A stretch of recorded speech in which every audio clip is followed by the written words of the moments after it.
Learning Disabilities by Brooke Jackman and Emma Towers. Section 1. Timeline and History.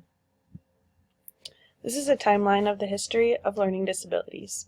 It starts in 1940, when the main emphasis was on medical research and learning disabilities were on the back burner.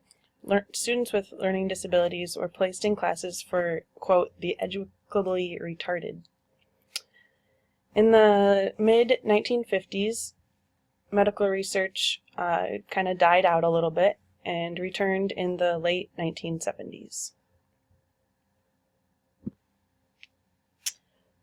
Learning disabilities is a term used to describe a group of neurological conditions which interfere with a person's learning. These disorders can include listening, speaking, reading, reasoning, and math. It's important to note that those with learning disabilities typically have IQs that are average or near average, but perform at low levels because of the disabilities. Some leaders in the field include Samuel Orton, Anna Gillingham, Bessie Stillman, Romalda Spalding, and Grace Fernald. During their times from 1940 to 1960, it was rare that slow learners received any special help. These five leaders in the field chose to help those who were known as educably retarded. In their classrooms, they developed alternative methods to teach students who couldn't read. The Public Law 94-142 was the Education for All Handicapped Children Act, and it was signed in 1975 by the U.S. Congress and guaranteed a free and appropriate public education to every handicapped child aged 3 to 21. Section 504 was part of the Rehabilitation Act created in 1973, and it prohibits discrimination based on disability. The needs of students with disabilities must be met just as well as the needs of general education students. Some causal factors for learning disabilities are those that have been proven by research to cause learning disabilities to develop. Some examples can be genetic, pregnancy difficulties, prenatal conditions, postnatal or birth trauma, and early childhood exposure to neurotoxins. And some of the incidence factors that we found were that 13% of all students are provided with special education services, 35 of those provided with special services are considered LD, and 3 to 8% of children have attention deficit hyperactivity disorder, and boys are more likely than girls to have it. Characteristics of learning disabilities. Students with learning disabilities have perpetual deficits. Their brain often misinterprets sensory information.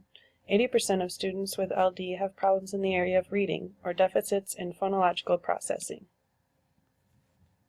The possible co-occurring conditions that we found were attention deficit hyperactivity disorder, or ADHD, and as the name suggests, people with ADHD have trouble with attention and or have symptoms of hyperactivity that interfere with functioning and development. The next is conduct disorder, which is basically like a lack of respect for others and violence towards other people and other things, and Tourette syndrome as well, which is like involuntary motor or vocal little tics and stuff. The least restrictive environment. Students with learning disabilities should be able to learn in an environment with their general education peers to the greatest extent appropriate. The students are able to receive general and special education services. Special education personnel could come into the room and assist the child. Special educator could collaborate with the general education teachers to plan the child's program. Students could go to a resource room for just part of the day, or students could be placed in an LD class for all or part of the day. And then these are attributes. The brain, anatomy, and function. The central nervous system is responsible for learning. Nerves respond to stimuli, sending messages to the brain through the spinal cord. The brain then organizes the information it receives, integrating it into previous information. What happens when the brain is injured? Well, learning and memory attention may be permanently affected or diminished. It may cause learning disabilities, especially if the trauma is repeated.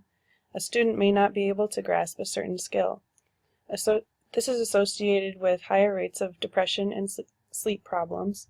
Also, anxiety and post-traumatic stress disorder, or PTSD, may also cause problems with problem solving, reading comprehension, spelling, and receptive and expressive language. The brain and autism. Autism is a neurological disorder that particularly affects language and social interactions.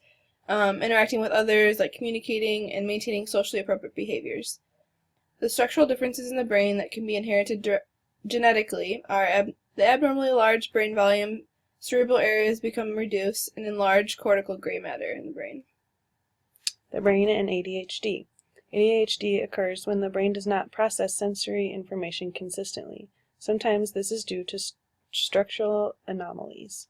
Another hypothesis is that it is an issue of biochemistry, namely that there are more excitatory chemicals in the brains of those with ADHD than others. Biochemicals. Some conditions are believed to have biochemical causes, and can be improved with using medications and dietary adjustments. For example, Ritalin has been shown to improve some of the symptoms of ADHD. The theory is that it helps stimulate the brain's circuitry. Memory. The hippocampus is the primary brain area implicated in memory. Making a memory is an unconscious act controlled by the brain's chemical signals. Teachers can support LD students' creation of memories by using visual aids and allowing for sufficient practice. Metacognition. The definition is the knowledge and control individuals have over their own thinking and learning. This involves being able to think about one's own thinking and make decisions about the best way to learn something. Young children do not have the capability of metacognition, but teachers can begin modeling it around age 7. It's helpful especially for LD students to be able to see the ideas in a variety of formats such as charts, diagrams, and word webs. Phonological processing problems. The definition is difficulties with the way the brain processes the sounds in order of language. The first sign is often delayed speech. Phonological processing problems can lead to phonologically based reading disabilities, which are characterized by an inability to learn alphabetic and phonetic reading strategies. So then we have the laws. We have a quick timeline of the laws here. The first in 1975 was the Education of All Handicapped Children Act. It entitled all children to a free and appropriate education in the least restrictive environment, including those with disabilities.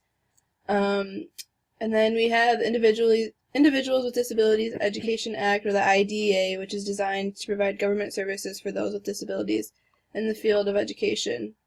Section 504, which is to prevent discrimination against those with disabilities in programs that receive federal funding. And then No Child Left Behind of 2000, which holds the schools accountable to governmental entities regarding student progress. The schools must submit an annual yearly report for public viewing. Parental rights in the law. Parental rights include 1. Making sure that their children's records are kept confidential. 2. The right to review and inspect records. 3. Having copies of any records that the school has on their child. Parents also have the right to ensure that the IEP for their child is followed as much as possible. Many parents do not know this and need encouragement to do so. A parent should be their child's biggest advocate.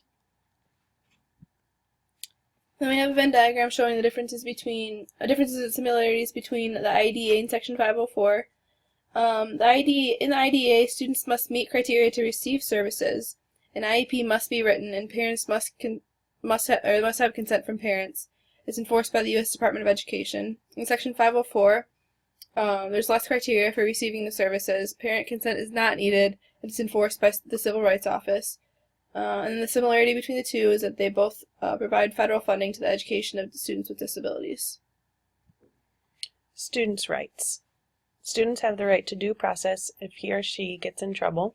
They have the right to know the charges they are facing, to be heard in defense of himself, to review all documents supporting charges against him, to be treated with respect by staff, to receive a prompt hearing, and they should expect a safe learning environment, a free and appropriate public education, and accommodations for any learning disabilities. And then we have some rights and obligations for the teachers. A couple of rights are that they have the right to be treated respectfully by students, work in a safe environment, and be able to teach. And then the obligations that they have are to notify parents before evaluating and setting up an IEP, follow the guidelines of the IEP, and understand that parents have the right to access the copies of their child's documents. Behavior intervention plans. The purpose of a behavior intervention plan is to meet the needs of students who have trouble following school rules because of their disabilities. First, the school psychologist should evaluate the child's behavior and their behavioral needs. Then, a meeting can be scheduled with parents to write a BIP. This becomes a legally binding document that must be followed, or the school may be at risk for a lawsuit. Suspension and expulsion rights. Students with special needs may only be suspended up to 10 days per school year. After this point, the IEP team must meet to draft a BIP or behavior intervention plan. If expulsion is considered, the IEP team must meet beforehand, and an FBA must be completed by a trained team to determine if the behavior that would result in expulsion is a manifestation of the student's disability. Special circumstances include if the student brings something dangerous to school, such as a gun or drugs.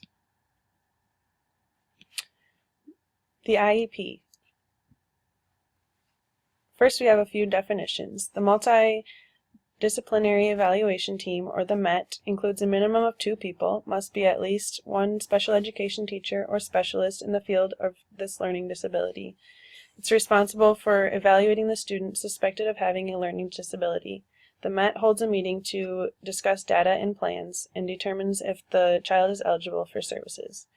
The Individualized Education Plan Team, or IEPT, is similar to the MET and made up of the same people, and the team puts together the information in the IEP. And then we have the review of existing evaluation data, or the READ. It's not required in a formal meeting, but it decides if the existing data is sufficient to establish the child's eligibility and determine educational needs in the IEP. For this, the group may meet individually or in small groups to discuss the existing data. Initial IEPs versus transition IEPs. Initial IEPs are based on the request of a parent, teacher, or student to determine the initial eligibility of the student to have special services. And a transition IEP is when the student will be 16 within the next IEP cycle, and this works to help student meet detailed goals and gain services that outline their future plans and possible careers.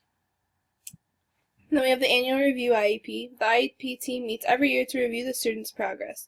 Legally, the IEP must be updated within 1 calendar year of the previous IEP. With each member's input in mind, as well as any new test measures that have been gathered, the IEP goals are altered or made new.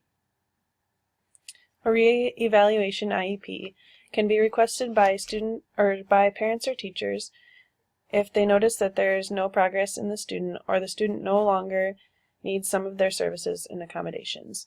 The IEPT meets again to determine if any changes need to be made to the plans and services that have already been put into place.